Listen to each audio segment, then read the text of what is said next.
Good afternoon, year 9. How are you all? Hope good. Okay, well, once again, welcome to Best Montessori Distance Learning e-portal and welcome to your English class. So, if you remember, last time we had done the chapter of making requests and responding to those requests, in which we had done an interview between a reporter and a doctor of Patan Hospital. So in that we had studied that various phrases can be used for making the request and how various phrases can be used for responding to those requests. Hope you must be remembering all that chapter. Now let us move to the exercise of that chapter. So first question of this exercise is enrich your vocabulary. In this, the word is given. What do these words used in the text mean? In this, the word is given. You have to find out the correct meaning. For example, frequently. The word is frequently. What do you think? What will be the correct meaning? Often, regularly, or occasionally? Whatever you think is the correct meaning, you will tick on that. Similarly, deadly. Three options are given related to the dead, likely to cause death, or as of the dead ones. So according to me, second option is the best option out of these three options. So like this, you will find out the meaning from the options given below. You will choose the best option which will give you the correct meaning. In this question, you will do like this. So this question, you will do it in the copy. When you will do it in the copy, simply write the word and the meaning. No need to copy these options and all. Simply write the word and in front of the word, write the correct option which you think is the correct meaning. You can do like this in the copy. Now moving to the second question. Match the expression under column A with those under B so that they match the ideas as expressed in the interview. So you have simply match the column is there like H5N1. What do you think? Is one of the precautions against the influenza? No. Is available for the flu? Is one of the symptoms of bird flu? Is a strain of the virus? Is the common name of avian influenza? Out of these, simply you have to match and make the proper sentence. Okay, then true or false. In this, simply true or false you have to, but no need to do this in the copy. Don't do this in the copy. Simply true and false, we can do it in the book only. Then next question is read the interview once again and answer the questions below. So simply question answers and very simple questions are there like what is bird flu, when was it first detected among humans. All the answers are given in the interview. Simply you have to read the interview thoroughly and you will get all the answers. Who are most prone to get bird flu virus according to the doctor? So according to the doctor, the person who are dealing with the birds, who are working in the poultry farm or who are butchers, they are most prone to get bird flu. So you will get all the answers in the chapter. In the interview, just read the interview. Mention any two possible ways humans can get infected by the avian influenza. Yes, by using that water which is already contaminated by the droppings of the infected birds. Like this, you will find the ways in the interview. What are some of the indications that one is infected with the bird flu? Common symptoms are given high fever, cough, cold. All these are given in the interview. Which of the precautions as mentioned by the doctor do you usually adopt and why? Nowadays also you are observing the same precautions like we can use PPE kits, we can use gloves, we can use what sanitizers and mask. All these are the precautions. So you will please write proper answers in your own words. Don't copy from the interview itself because in the interview there is a common language used between the reporter and the doctor. So don't use that language only. You have to write the answers in your own language. So in this you will do this question number 1. In this question number 1 you will do it in the form of word meanings. You will write the word and you will choose which option is the best answer and write that option only in front of the word in the form of word meanings. Like this you will do. Then second question is match the following. Third question, true or false, you will not do in the copy. We'll do it in the book itself. and fourth is the question answers, which you are going to do in the copy. I have told you about the answers, how to write. I have discussed just now. So you please write the answers in your own words. Now, there is one poem after this, The Foolish Fish. Very simple poem, as the name is indicating it, The Foolish Fish. So let us read this poem. This poem is written by Anne and Jane Taylor. So let us see now. A small introduction of the poet is given. Anne Taylor, best remembered as the elder sister and collaborator of Jane Taylor, was an English poet and literacy critic. Twinkle, Twinkle, Little Star and other verses for children brought them long-lasting popularity. It means this poem was written by these sisters. So Anne Taylor was the elder sister and Jane Taylor was the younger sister. Okay. So both the sisters, they used to write. Now, let us read the poem.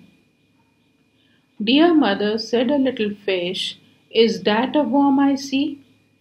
I am very hungry and I wish you'd get the worm for me. Sweet innocent, the mother cried and started from her nook. That worm you see is there to hide the sharpness of a hook. As I have heard, the little trout was young and foolish too, and presently he ventured out to learn what might be true. Around about the worm he played, with many a longing look, and dear me, to himself he said, I am sure there is no hook.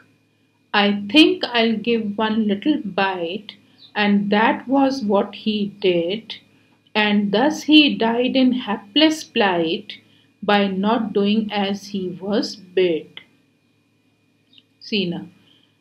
Very simple poem. I think you must have understood also. So let us see the meaning or the explanation.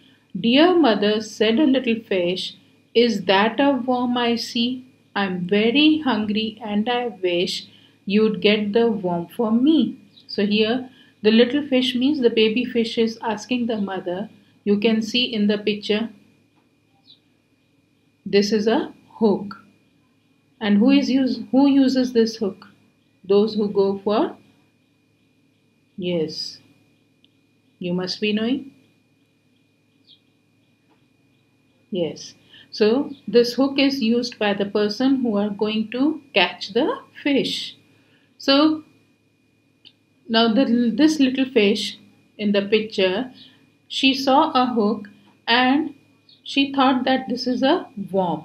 So she is telling the mother fish that I am feeling hungry and I want to eat this worm, because this hook is appearing like a worm to the little fish. So now what mother fish is telling? Sweet innocent, the mother cried and started from her nook. That worm you see is there to hide the sharpness of a hook. So mother is trying to tell the baby fish that this hook is not a worm. This is actually a hook. If you will bite this hook, then you will be caught in this and you will die. As I have heard, the little trout was young and foolish too, and presently he ventured out to learn what might be true.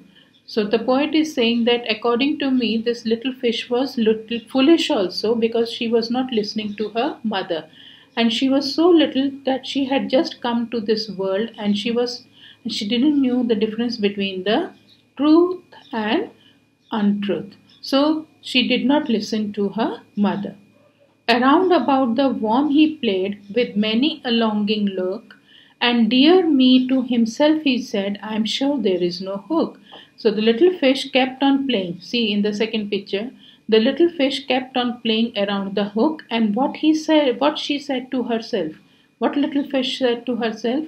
Dear me, I am sure that there is no hook. So she talked to herself only and said, I know, I am sure that this is not a hook, this is a worm only, and I think I'll give one little bite, and that was what he did. And thus he died in helpless plight by not doing as he was bid. And as she was telling to herself that this is not a hook, it is a worm. So what the little fish did, tried to give a bite, and when the little fish tried to give a bite, what will happen? She was caught in the hook, and the same thing happened what the mother fish told, that if you will bite the hook, you will be caught by the hook and you will die. And the same thing happened which is told in the last time, as thus he died in helpless plight by not doing as he was bid. So he did not do what the mother fish had told him to do, he got the and so he was caught in the hook and he died. So, what do you think? What is the moral of this small poem? What have you learned from this small poem? I think, according to me, that we should always listen to our elders, because our elders, whatever they will tell us, it will be for our better only. So, according to me, the moral of this poem is that we should always listen to our elders. Okay, so now we have done this poem. There are few questions related to this poem. What is this poem about? Did the mother fish allow the little fish to take a bite? What is this poem about? This poem is about what? The mother fish and the little fish, and the mother fish is telling the little fish not to bite the hook. So, did the mother fish allow the little fish to take a bite? No. So, what I want is that you will do these two questions also of this poem along with these questions which you will be doing of the interview. But when you will finish the questions of the interview, you will give the topic this, the foolish fish, and you will do these two questions of this foolish fish also. Now, okay. Till here, you will do the questions in your English 1 copy. Now, please, Year 9, submit your homework on time. Although many of you are very good in doing your homework, you are doing really very good, and you are submitting on time also, except one or two students. So, please, I request once again, that you please submit your homework on time, especially Purna, Swaraj, and Nipson. Please submit your homework on time. Okay. See you in next class, Year 9. Till then, bye and stay safe at home. And once again, thank you for learning on Best Montessori Distance Learning e-Portal. Okay.